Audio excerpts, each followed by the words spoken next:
For any patient that has refractory colorectal cancer, the most important thing to consider is not only looking at their laboratory tests, but also looking at their performance status.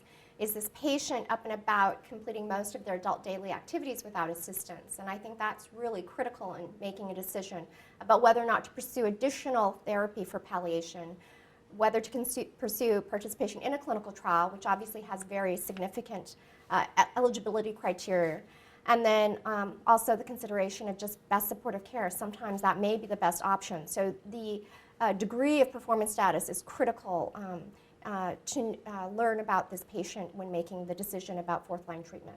And in this patient, I would say that at least a performance status of 0 to 1 would be ideal before considering onto fourth-line therapy. I know periodically physicians do consider looking at patients with an ECOG performance status of 2, and I would say an ECOG performance status of 2 is reasonable as long as you truthfully believe it's due to tumor burden, and if you believe that the benefit of therapy could potentially alleviate and reduce the tumor burden, and that would help improve the performance status, then I think ECOG performance status of 2 is reasonable.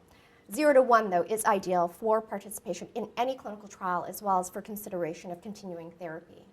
In this case, for a patient that's gone through anti-angiogenic therapy, first line, second line, as well as anti-EGFR therapy already, the next line of therapy outside of a clinical trial would be the consideration of regorafenib. Regorafenib could be started in this patient. However, I do not like to start at full dose, and I would highly recommend at least a dose reduction for the first 2 months of about 120 milligrams daily. Some even utilize 80 milligrams daily to start just to make sure the patient tolerates it well.